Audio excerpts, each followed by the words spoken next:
नमस्ते। खंडेलवाल्स कॉर्नर में आप सभी का स्वागत है।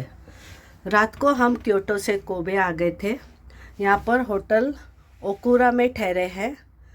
22वीं मंजिल से यह ओकुरा शहर का सुंदर दृश्य है। यहाँ पे 25,000 भारतीय रहते हैं और ये हार्बर है यहाँ का, और ये टावर। ये होटल के रेस्टोरेंट के बाहर का दृश्य है।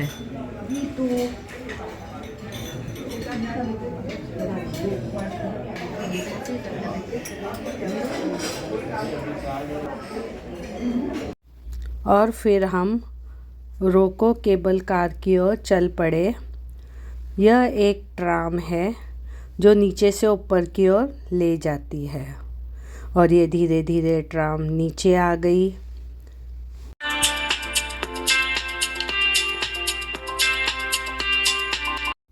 यह ट्रेन की ड्राइवर है और हम धीरे धीरे सीढ़ियों से चढ़ते हुए ट्रेन की तरफ चल पड़े।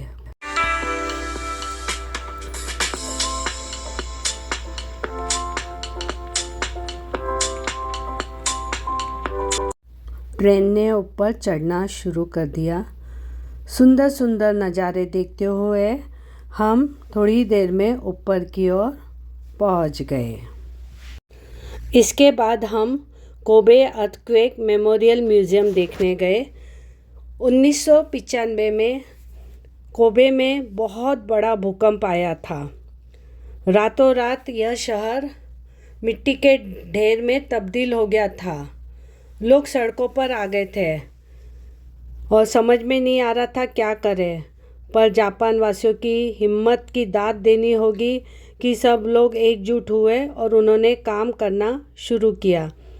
इसमें कितने लोगों ने अपने प्रियजनों को खो दिया, पर अपना दुख भुला के वे उठ खड़े हुए और मदद का कार्य शुरू हुआ। उनके पास खाने के लिए केवल चावल था जिसे वे उबालकर खाते थे, और भयंकर ठंडी के कारण वो चावल भी पत्थर की तरह हो गया। तब इन्होंने उसका पानी सूप की तरह पिया। गवर्नमेंट ने मदद भेजी, कंबल भेजे, पर जापान वासियों की इंसानियत देखिए। उनके परिवार में 4 लोग थे तो भी उन्होंने एक कंबल लिया ताकि दूसरों को भी वो कंबल मिल सके। रात दिन की मेहनत के बाद कोबे शहर फिर से पहले जैसा हो गया, और आज देखकर विश्वास नहीं होता कि कभी भूकंप आया था। यहाँ बड़े स्क्रीन पर हमें सब दिखाया था कि उस वक्त कैसा नज़ारा था। देखकर रोंगटे खड़े हो गए। भूकंप वासियों की जो बच गए थे उनकी आप बीती सुनी, और इस घटना से सबक लेते हुए यहाँ की बिल्डिंग बनाने में बहुत चेंजेस किए गए। उन्होंने मेटल के रॉड ज़मीन के अंदर तक लगाए और मेटल के बाहर भी लगाए, जिसके सपोर्ट से बिल्डिंग खड़ी रहे। और ज़मीन के अंदर जैसे स्केटिंग में व्हील होते वैसे इसमें भी लगाए, ताकि भूकंप आने पर ये दाएं बाएं हिल तो सके पर गिरे नहीं। और दीवारें लकड़ी की बनाई। जापान वासियों की हिम्मत, लगन और देशभक्ति के आगे हम नतमस्तक हो जाते हैं। आइए अब यहाँ के लोगों के भोजन के बारे में जानकारी बताते हैं। यहाँ के लोग सुबह हैवी ब्रेकफास्ट करते हैं। नाश्ते में उबले चावल, ओट्स, बॉयल फिश खाते हैं। फाइबर मिलने के साथ साथ पेट भी लंबे समय तक भरा रहता है। ये सोया फूड्स भी बहुत पसंद करते हैं।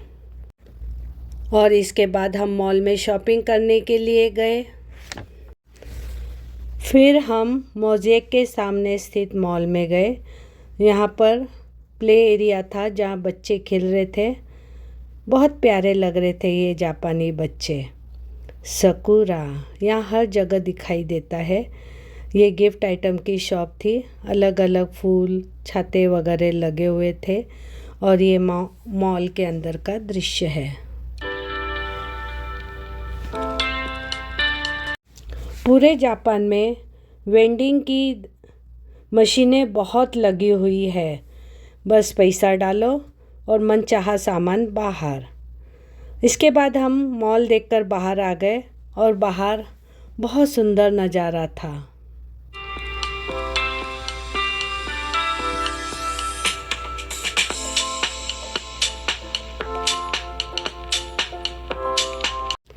सामने डाइजो 100 येन शॉप थी। यहाँ पर ढेर सारी चीज़ें 100 येन में मिलती है। मॉल के अंदर कुछ इस प्रकार नज़ारा था और यह सब देखते हुए कुछ सामान लेकर मॉल के बाहर हम आ गए। यहाँ के मॉल में हमने देखा सभी ब्रांडेड शॉप थी जो हमारे यहाँ भारत में भी है, बस फ़र्क इतना है कि यहाँ वैरायटी ज़्यादा थी और हमारे यहाँ स्टॉक कम होता है। स्कूली शिक्षा की बात करें तो यहाँ 4 से 6 साल की उम्र के बच्चों को भूकंप आए तो कैसे बचना चाहिए, क्या क्या सावधानियाँ बरतनी चाहिए आदि सिखाया जाता है। और 6 से 7 साल के उम्र के बच्चों को कैसे सड़क पार करनी है, कैसे बाहर निकले तो क्या क्या करना चाहिए, ध्यान रखना चाहिए, यह सिखाया जाता है। और ये बच्चे इतने होशियार होते हैं कि वे छोटी सी उम्र से ही बहुत सारे काम खुद करने लगते हैं। वे अकेले स्कूल भी चले जाते हैं, सड़क पार कर लेते हैं। अब आ गई यहाँ की नर्सरी, सुंदर सुंदर फूलों से सजी हुई, सुंदर आकर्षक लग रही थी।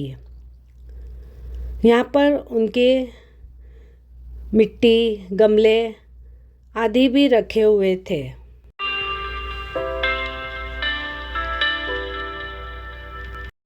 इस हार्बर पर दूसरे देशों से बहुत सामान आता है।